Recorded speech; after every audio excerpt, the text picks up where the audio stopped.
I'm back. Let's see if this thing is working.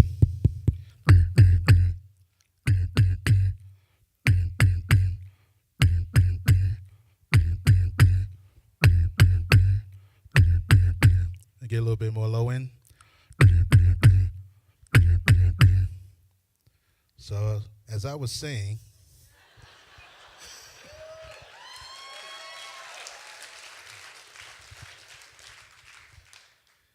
my influences from listening to Africa Bambaataa, Grandmaster Flash, Kool Herc from DJing in the parks was vast.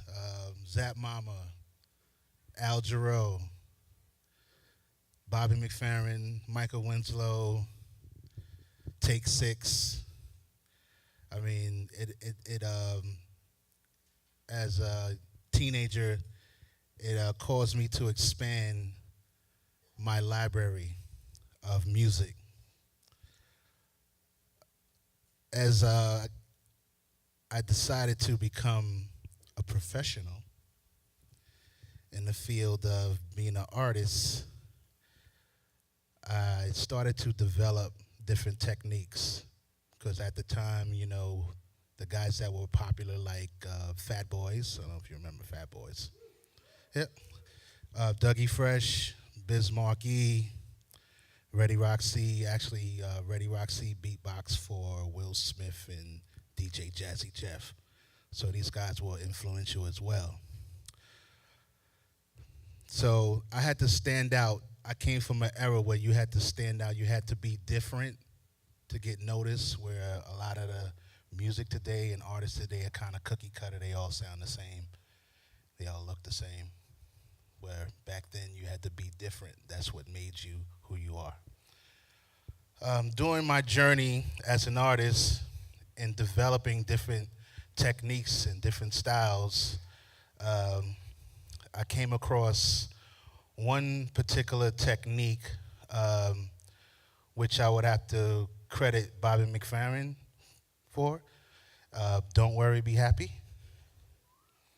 Huge song, huge song. So it was one of my favorite songs. A lot of my friends thought I was corny. It doesn't work. It doesn't work well in urban communities. Don't worry, be happy. It doesn't. It doesn't. I'm trying to make sense of it, but it really doesn't. Yeah, can't tell somebody, don't worry, be happy. All right. So listening to this song, I liked the way it was composed, and it had stayed with me for some time during my journey as an artist. Um, I signed a record deal with Universal Records in 1995, and was pretty much new because beatboxing at the time was kind of like a lost art, you would say, because beatboxing was more relevant in the 80s. Now we're talking 1999, yeah, 2000. It was kind of new. And then the internet, it was kind of new. YouTube was kind of new. Like, this was a big deal. Um, this one song by the artist called Aaliyah, she had passed away in plane crash. She had a very successful song produced by Timbaland and Missy Elliott called If Your Girlfriend Only Knew. So as a tribute to her, with this style that I kind of cultivated, I did a remix to a song. It was like a fluke. I wanted to do a remix. I'm a funny guy. I'm like a big old teddy bear. You get to know me, it's all laughs. Dark alley, different story. I'm really not that intimidating, trust me. I'll probably run from you.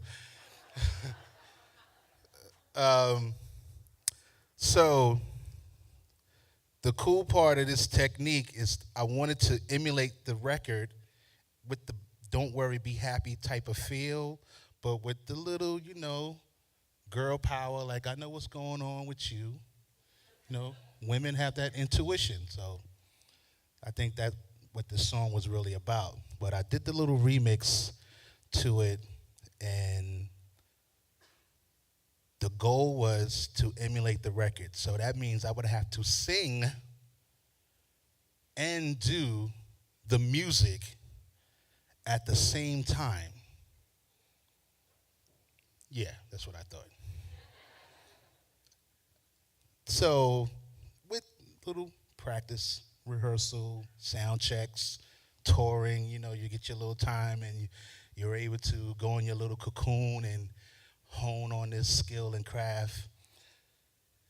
I came up with something and I said, okay, I'm going to try this at a show. I want to see if it works. I want to see if everyone knows what I'm doing. Would you like to hear it? Okay. If your mother only knew.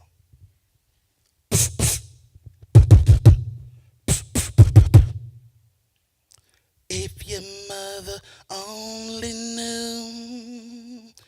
Mm-hmm. Mm-hmm. If your mother only knew. Mm-hmm. Mm-hmm. If your mother only knew that you was trying to get with me. Mm-hmm. Mm-hmm. She'll probably throw you out of home. Little effects, You'll probably be up on a park bench all alone. Mm-hmm. Mm-hmm. Ladies and gentlemen, we will attempt the impossible. The beat and the chorus at the same time.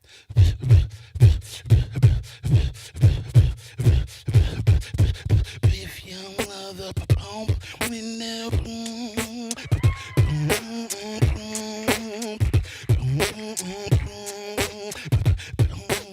if your mother we never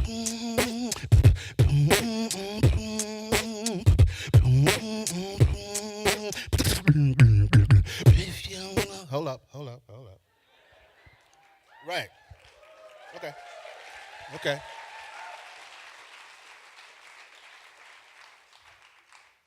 Now to up the ante, because I'm thinking, don't worry, be happy.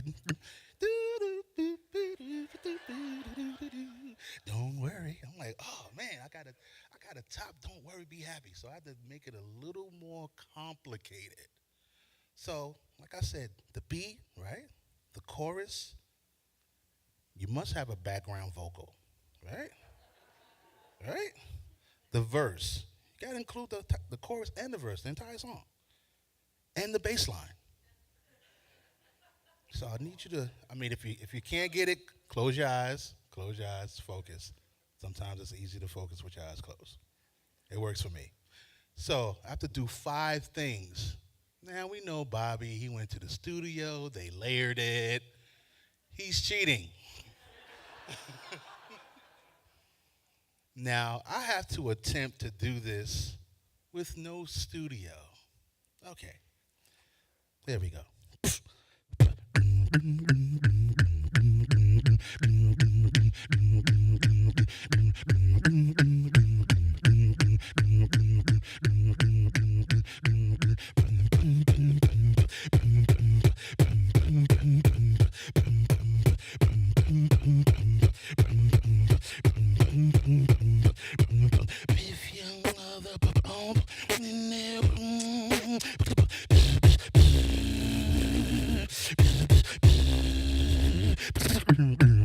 If your mother if your mother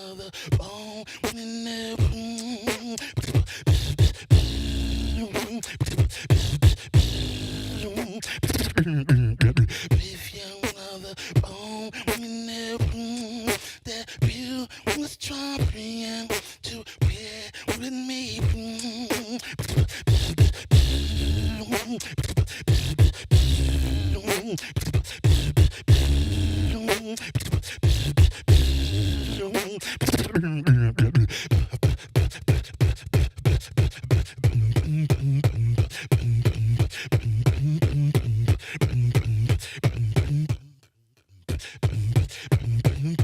Pure probably bro. You proud of home. You probably be your grown up apartments all alone.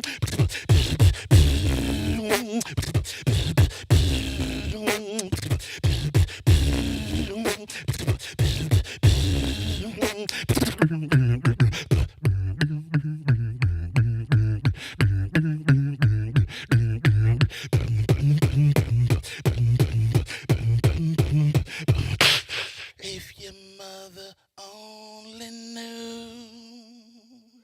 Rozelle, thank you. Thank you. Thank you. Thank you. Thank you. Thank you. Thank you.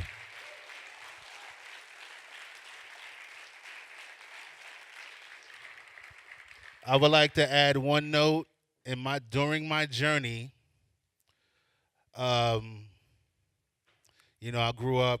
I grew up. I was born in the Bronx, moved to Queens, moved back to the Bronx. So that whole New York experience, and sometimes living in New York, you get caught up with yourself. You get caught up in the hustle and bustle. During my journey, I learned what I do is bigger than me and how it influences people's attitudes. I had the honor to go to Sao Paulo, Brazil to perform for some of the underprivileged youth in Sao Paulo and to see the effect of having an 11-year-old imitate the things that I do and how the mother explained to me how his grades have went up in school and how he's been obedient because his focus was to be like Rozelle. His focus was to be the greatest beatboxer. Now, I don't know whatever happened to the kid, but hopefully he's doing big things in South America. And through these journeys, I've met people that have told me, have shared with me that their experience with their children and beatboxing had a big effect on their lives and their development. So that has always opened my eyes to what I do is bigger than me, and I will continue to do what I do as long as it affects the world for better change. Thank you.